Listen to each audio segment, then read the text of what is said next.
Hello, friends. The question is often asked, what should I teach my children? What should I teach them so that they don't fall behind the trends of business development, culture, modern knowledge about technology, and so on? Well, it has long been known, the only effective way to teach your children something is to give a personal example. You can tell your child as much as you like about the harm of smoking, about how it has such a detrimental effect on health, give thousands of arguments, but if you yourself smoke, then all this will be useless, ineffective. You can teach a child something only by personal example, so that children, like monkeys, copy your behavior. If you want your child to become hardworking and successful, then be like that yourself. If you come home from work and sit down in a chair in front of the TV with beer and chips, spending all your free time like this, then do not expect that your child will spontaneously start doing sports, will become more hardworking, more successful than you. There is such a wise saying, a child learns what he sees in his home. But even if you are the most exemplary and model person, will cultivate all the most useful things in life and all the best, as it seems to you, this will also not be a guarantee of success. Because often we objectively cannot teach our children anything relevant. We are powerless. For example, when we were children, our parents loved to teach, don't sit in front of the computer for a long time. It's better to go outside, take a walk. But today, looking back, we understand that those who started studying computer technology earlier have succeeded. All the bespectacled people who sat in front of the computer for a long time today have in-demand skills, high salaries in the digital sphere, and those who walked in the yard, ran with the boys, remained outside the market, the rapid progress of technology. Our grandmothers, grandfathers, mothers and fathers simply could not foresee this. At their level of thinking, they did not know what we should be taught then. Of course, you can start teaching how to dig the ground with a shovel and plant potatoes, but for a modern child this will not become a skill for success and a dream, will not give him huge prospects in life. Today, many teach children foreign languages, they say, all this will be useful to them in life, but perhaps this focus of attention is also wrong today, because in a few years there will be applications in smartphones, artificial intelligence, capable of perfectly translating any speech and any text with your own voice better than a professional translator. We constantly teach our children what corresponds to our understanding of success.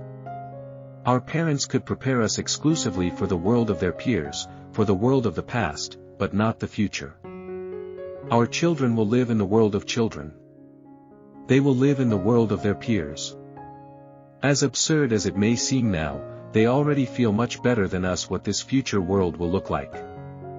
And we, imposing our narratives on our children, are trying to prepare them for the old world, our unfulfilled desires. Do you understand? The most important thing is not to interfere with our children. They know better what knowledge and skills will be in demand in that very new world. Personal example, moral values, this is what we can really give. Also, the general direction of personality development. For example, in our family, it is customary to work, toil. Or another, opposite one, in our family, it is customary to cheat, deceive and get all the benefits without labor. They read such general attitudes from your behavior and copy them. There is a golden rule that all people would do well to remember, there are no bad children. There are bad adults. A proverb that reflects the truth sounds like this, it's pointless to blame the mirror if your own face is crooked. Children are our kind of mirror, a reflection of our behavior patterns. All that we really can and should give our children are values.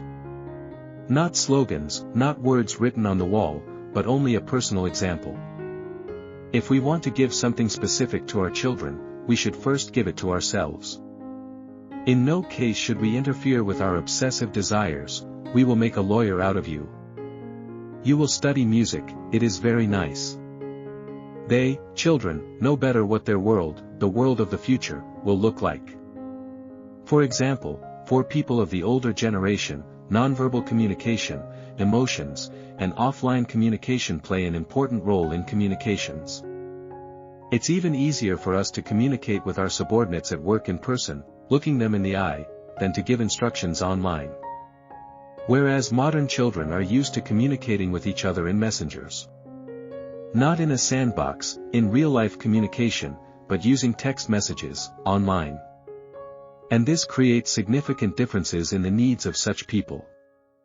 All we sometimes want to do is criticize the Zoomer generation, because it's difficult for us, people with our old attitudes, to understand them. That's why we see criticism of the Zoomer generation, their manner of communication and behavior. Look at how our children communicate with each other today. Take a look at any children's chat, for example, at school. For us, it's like Egyptian writing. Each symbol has some kind of designation, some kind of emotion. Pictures, emojis, some strange incomprehensible words and symbols. Putting one period is already rude. But imagine that the parents of children say, "You don't need an iPhone. We are depriving you of a modern language of communication, and you will learn to dig potatoes and communicate only offline and outside, in the fresh air." Thus, seemingly wishing good, we, on the contrary, make our child backward and torn away from his peers. I especially like the moralizing of child psychologists. We allow a child under 10 years old to sit with gadgets for no more than 2 hours a day. This blind desire to protect a child from a smartphone, from the internet, does more harm than good. You should not interfere with children. Calm down, they are going to live not with us anyway. On the contrary, you should treat their way of communication, their peers, their world with great respect and attention. We have nothing to do there, we are outdated. After conception, a child did not receive copies of your genes, but a recombination of genes scientifically. This process is called crossing over in the prophase of meiosis. Your son or daughter is not your complete genetic copy, this is a different organism, a different character, this is not your property. And therefore, all we can give him is our care, our values. We should not exaggerate the role of upbringing and education as some kind of technological process. Our children will live better than us, they will work more efficiently than us, richer than us, in some ways even smarter than us. Just as we live better today than our parents, grandfathers and great-grandfathers lived.